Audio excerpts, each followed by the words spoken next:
Hey guys, I wanted to get on and share some drills with you since I've actually finally been able to get into the gym with my team. And I know it's been a little difficult because this summer and everything going on with COVID-19.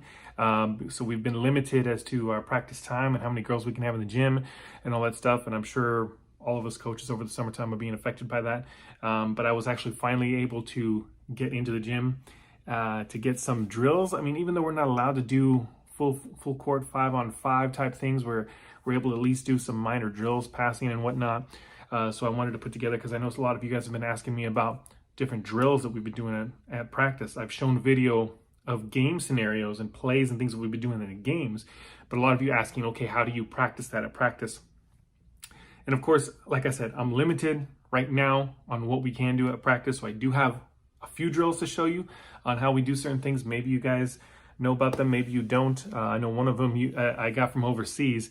So anyways, I just want to jump into, there's simple drills, mostly layups and passing right now anyways, from what I can get, since we can't necessarily play 5-on-5 right now. So bear with me please as we get more gym time, especially once the school year starts here, hopefully pretty soon in August, that I'll be able to get more videos of what the girls are doing against each other, because right now it's just passing drills and layup drills. So without saying any more, I guess I'll just go ahead and jump into showing you guys the first drill. Basically a very basic drill here. The drill is just full court layups. They go into both hoops here, as you can see. Just full court, they go to both hoops. Both hoops, one shot at each hoop, and then a full court throw back to the next person in line. They'll get, the goal here is to get in 3 minutes, they want to get 50 layups, 5-0. The most I've ever had a team, the record was 58 in this drill from 2010 up to just this year, 2020. And then my team this year surpassed that and got 60. So 60 layups on this drill within 3 minutes. That's the record. My standard, my line is 50. If they don't get 50, then we run a 17 sideline to sideline. So that's just what we do. That's a basic drill to start off with.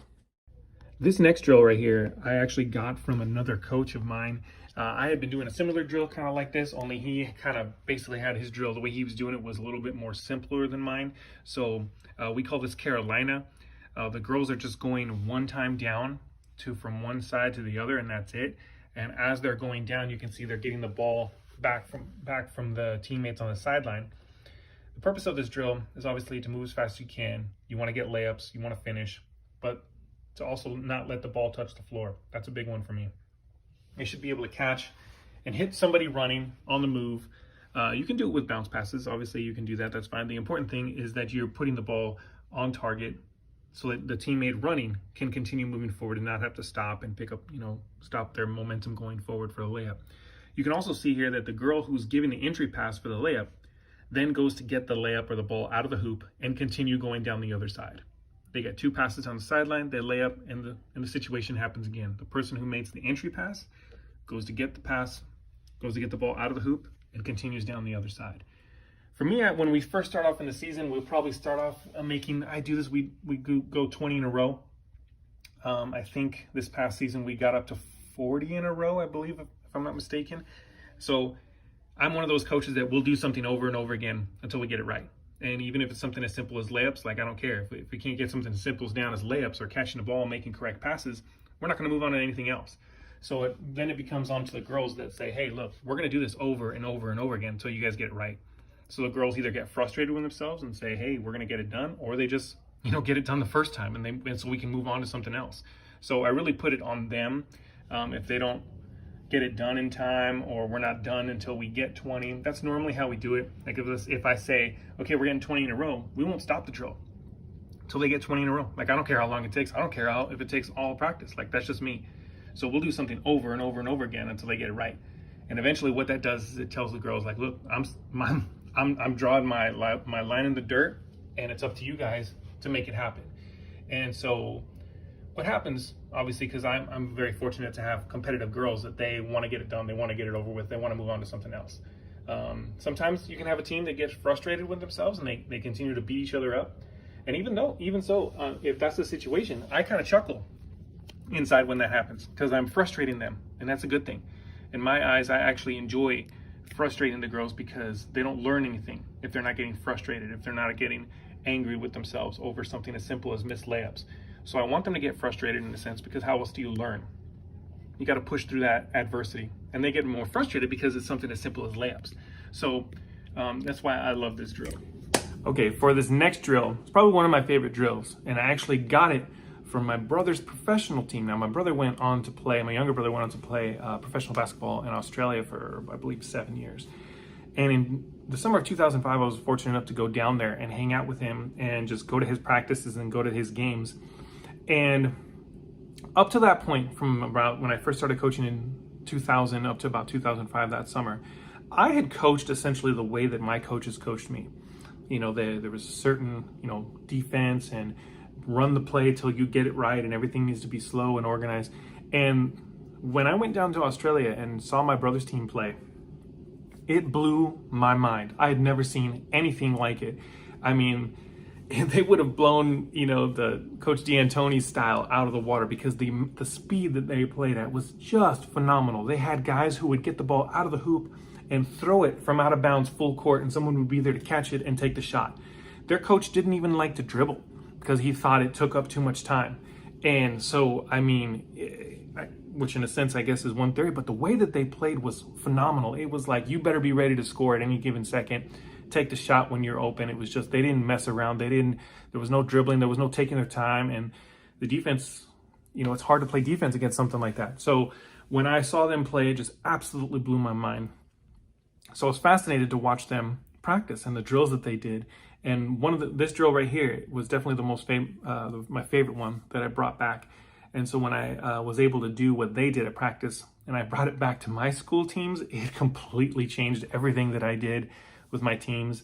The productivity, the scoring, the amount of fun the girls were having, everything skyrocketed, everything got better. And ergo, it changed everything about the way that I coach. So this is one of my drills that I got from down in Australia. So for this drill, we're going to have 3 lines on the baseline. There's going to be a float pass to approximately half court. You can see my girl in the gray jersey, in the gray shirt right here. She's going to float it up to approximately half court right there. Okay, and actually it shouldn't actually touch the floor. If this drill is done properly, the ball should never touch the floor the entire time. So it'd be a float pass to here, and then a float pass up court for the layup.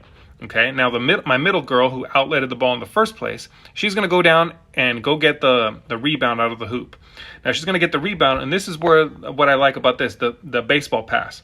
Okay, now you can see the girl in the white shirt, the one who up from half court. She's going to upload at half court, and she's going to turn around and come back the other way. Okay, now the girl who took the layup on the far end down over there, is after she takes the layup, she's going to turn and she's going to run to try and catch up to the girl who's taking the layup down on this end. Okay, so she's trying to catch up to this girl in the white. Okay, here we go. There's going to be an outlet. Here we go. Catch 1, floater, catch 2. Beautiful. Layup, turn, throw, and here comes the defense trying to catch up to her as she's going in for a layup here. Good, that's perfect. That's exactly how it should be done right there. Okay, so technically speaking, so you have a float pass, outlet, half court, catch, up the floor, catch, layup, turn, and throw up the floor. Look at that. Without a clean catch, and it's going to be a layup with the defense. So the defender, after she takes her layup down over there, she's got to hurry up and turn and run to catch up over here. Now, technically speaking, if it's done correctly, like I said, the ball should not touch the floor. Whether it's on the catch right here, layup over there. So that's 2 passes up the court for a layup. Okay, and that's not unrealistic. Like, we even want that to happen in a game. So and the catch, turn and look at her. See that right there? She got the rebound, turn, look, and then she's going to gun it up the floor. And we practice that a lot. I know a lot of coaches don't practice that and don't trust it, but if you practice it every day, I mean, heck, I could get good at juggling chainsaws if I practice it every day. So that's kind of my mindset when it comes to that whole baseball throw. I mean, the girl throwing it right here, she's an incoming freshman. She's not even a freshman in high school yet, and she's learning to throw the full court. Look at that. It's an excellent pass. And so moving the ball up the floor is definitely something that we do, and that's why I love this drill so much, because it doesn't require much to get the ball up the floor for layup on both ends of the floor.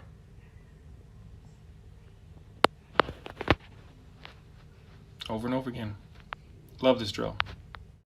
So that's what I got for you today anyway for this video. I know it's not much, but it's all I can get when we were in the gym because it's really kind of limited on what we can do.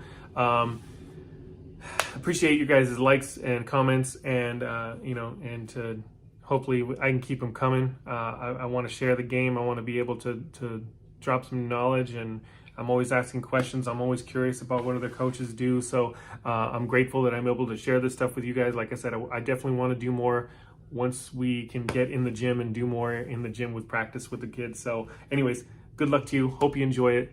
Thanks for watching.